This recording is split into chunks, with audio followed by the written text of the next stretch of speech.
Hello, this is Raed Abdallah from GIZ. Welcome everyone to this series of interviews we conduct with angel networks from around the MENA region. Today's interviewee is Nazeh Ben Ammar from Tunisia, who was founder and president and currently vice president of the Carthage Business Angels. Welcome, Nazeh.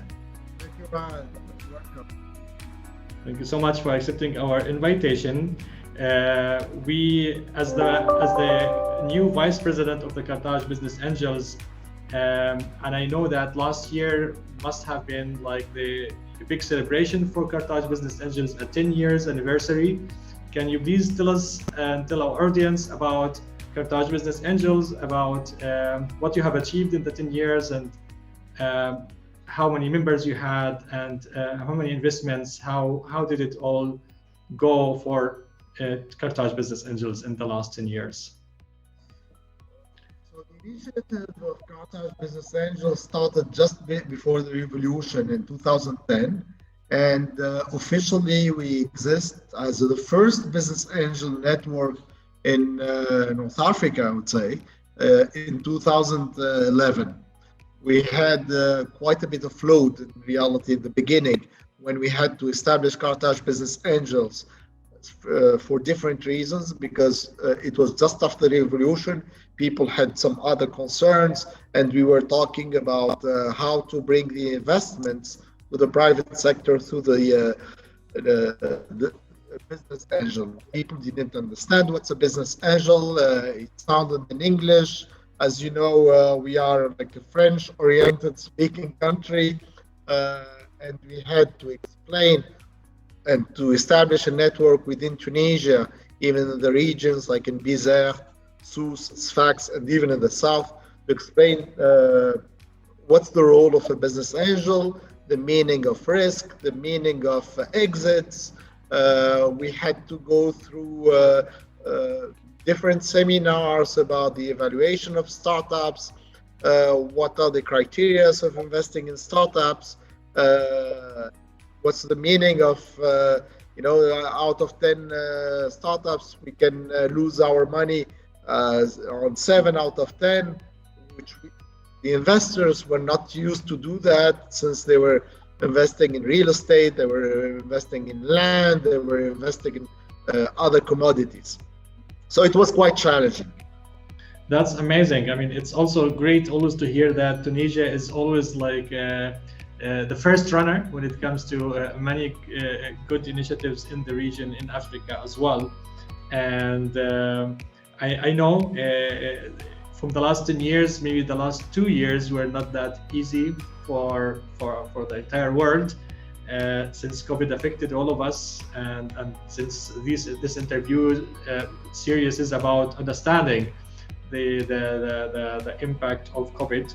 So maybe there was a surprise. How did, again from Tunisia, or just like would like to know more how the CBA, the Carthage Business Angels, have dealt with the situation. How did the COVID affected your operations? And so just to understand a little bit more about the Tunisian situation the last 2 years in terms of angel investment. Sure. Yeah.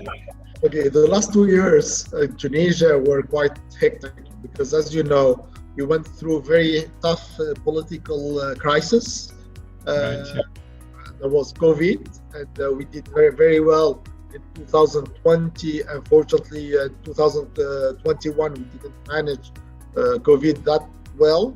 So there was that. Number 3, right now, and we are still going through a very tough financial and economical stress. So this didn't help us to bring new investors or new business angels. What is very interesting and what is very motivating is the fact that the number of startups grew. Just last week, we had one of the best deals that happened in Tunisia for startups that are in AI, that helped large pharmaceutical company. It's called InstaDeep, that raised $100 million. with big investors like Google's, etc.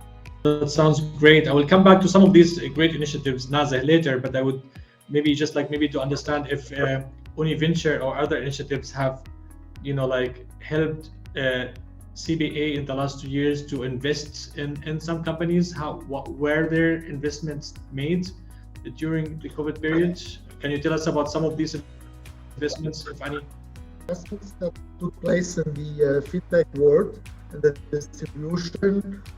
We have seen also some investment taking care in the biotech industry, health tech. We have an extremely good startups that are in these fields, and as you can imagine, it responds to a new need because of COVID. We have seen some interesting investments during these 2 past years.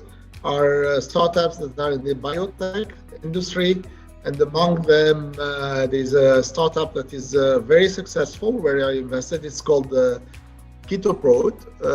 KetoProd is based on the molecule called ketosane, and the company was established end of 2019. I did my exit December 2021. They were very, thank you. They were very successful in being able to respond to a new need. They had to work again on their business, but to respond to a need that is very specific because of COVID. They were a little bit nervous in the beginning, but they were this ability of responding to the market because of the priority of COVID allowed them to get some cash. They were able to get new customers. They did some exports. They were also able to establish some contacts with investors in Europe and the Middle East. Wow, this is amazing. So you have invested in this company. You have believed, one of the first believers in a local brand, and then you saw it coming that in the COVID time that they have changed their business model. Do you have? Can you tell us more about the KetoProd as a company? How many people do they work for them? Or we talk about really a deep technology company in biotechnology? There are about 50 people working for them right now, with indirect people, about 4 or 5 other persons. They are also getting the molecule from lobsters, from shrimp, and things like that. In order to, from this molecule, they make products for different fields, from water filtering, going all the way to cosmetics. Oh, wow. Okay. So it is deep tech, I would say, as it is. But the investment that took place within these 2 years was more specifically to respond to the need of the corona crisis. So this is really amazing news, because usually we don't see investments, angels realizing exit after 2 years. So this is actually a very good turnout for CBA, I would say. For myself, but I don't know if I did cash out too early, because right now she's entering into the deep tech project, and she needed to, I would say, to fly on her own, and I helped her to get new investments and to bring some new investors into the startup. So these are cases where the good cases, but in reality, many startups suffered a lot from COVID. Yeah.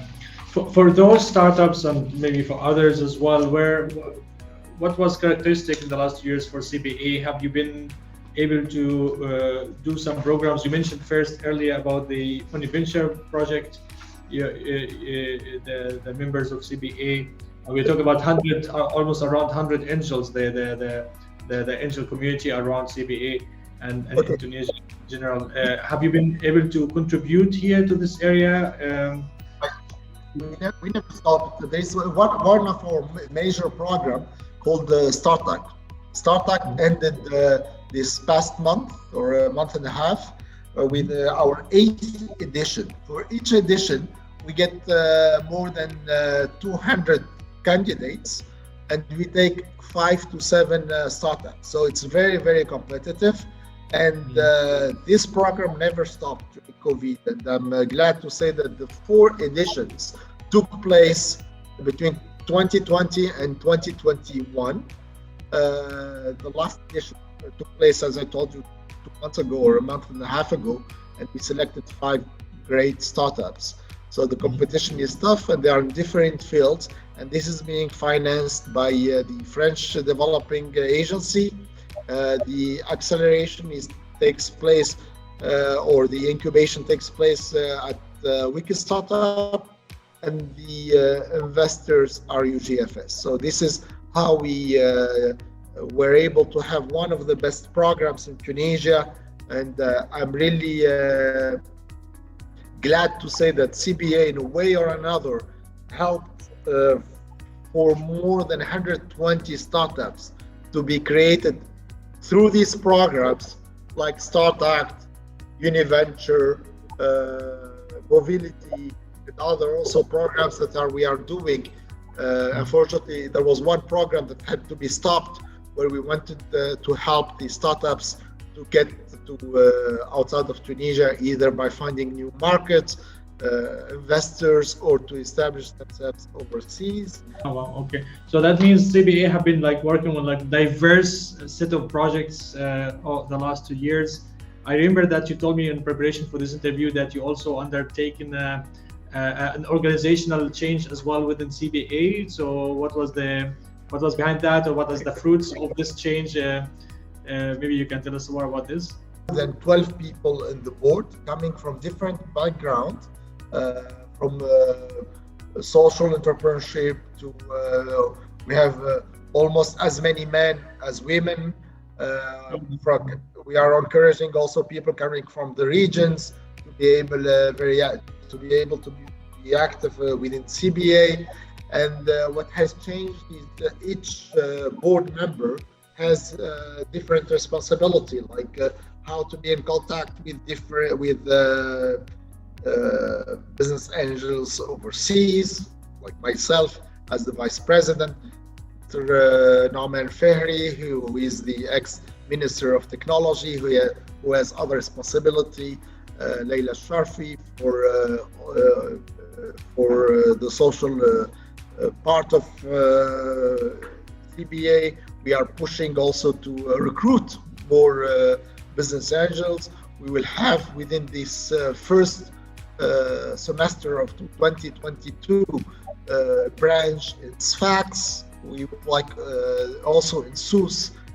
I have seen an ecosystem that is unbelievably good in IT and in mechanics, in also the car industry, that they are doing extremely well. And you can see a lot of energy when you bring all these initiatives together in one region, and we are helping them out in order to the ecosystem gets developed outside of Tunis, because Tunis remain 3/4 of the startups are coming from the capital and the suburb. That's great. Thank you so much, Nazeh, for your time. Thank you for giving us a little bit of the back end and what's going on in Tunisia in general, but also specifically on with the Carthage Business Angels. Congratulations to the completion of the 10 years, the first big anniversary for Carthage Business Angels. Looking forward to our next meeting. And for now, thank you so much for being with us today. Thank you. Well, thank you very much. Bye bye, Nazeh. Bye bye.